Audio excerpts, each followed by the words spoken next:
Essayons de voir un peu plus profond l'histoire des deux sœurs, Rachel et Léa, les matriarches, les fondatrices du l'âme Israël. Il faut bien comprendre que ce n'est pas une histoire d'amour, chas v'shalom. L'Alter Rebbe, dans le Likutei Torah, explique que l'âme de Rachel et l'âme de Léa viennent d'endroits différents célestes. L'âme de Léa vient du monde de la pensée, de la marshava, tandis que l'âme de Rachel vient du monde céleste de la parole. Léa, de par le fait que son âme vient de la pensée, elle était introspective, maître de la méditation et de la communication interne, recherchant continuellement le fond de son âme et émergeant toujours avec de nouvelles compréhensions et appréciations pour Akadosh Baruch Hu. Ve'ene Léa Rakot, ses yeux, elles étaient tendres, dû de l'effusion d'émotions fraîches qu'elle ressentait continuellement. Rachel était très différente. Rachel vient du monde, son âme vient du monde de parole, d'Ibour. Elle était communicatrice, charismatique et attrayante pour les autres. Elle commandait une sphère d'influence. D'ailleurs, son nom en hébreu, Rachel, correspond au chiffre 238 qui forme le mot Vayehi Or. Vayehi Or aussi à 238. Pour nous dire que Rachel est là, elle amène la lumière, elle amène l'enthousiasme, elle influence, elle communique avec l'extérieur. Malgré le fait que Yaakov, son intention primaire était de marier Rachel, mais ce fut Léa qui l'a mariée en premier. Et ce fut Léa qui lui a apporté la majorité de ses enfants. 6 Shvatim plus Dina.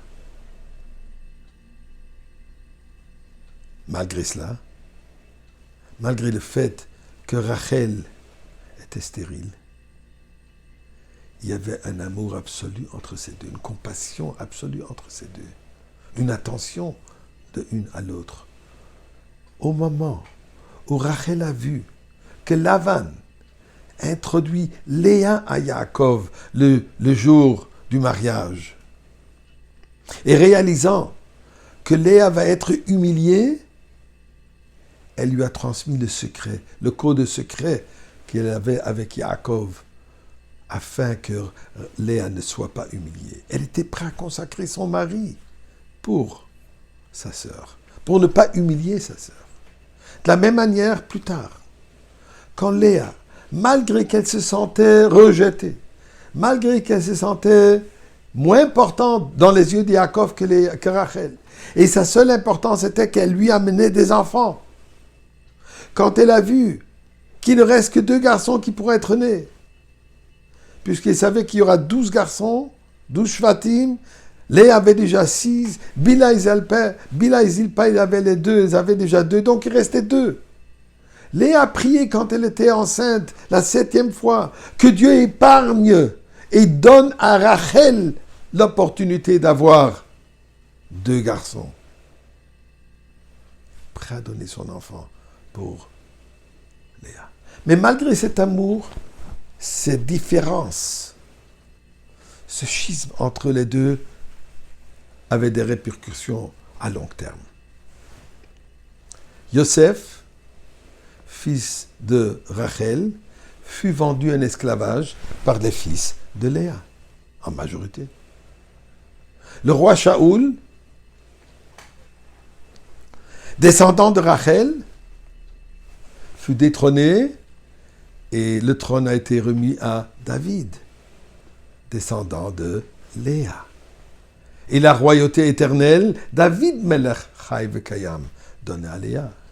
Moshe Rabbeinu, qui nous a sortis d'Égypte, descendant de Léa.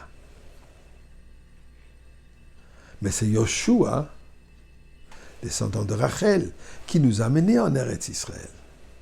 La même chose, Mashiach. Nous avons Mashiach ben Yosef, qui est descendant de Yosef, donc descendant de Rachel.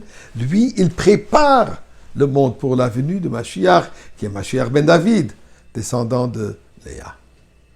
Donc, ce sont deux étapes, deux moyens, deux chemins qui vont parallèles.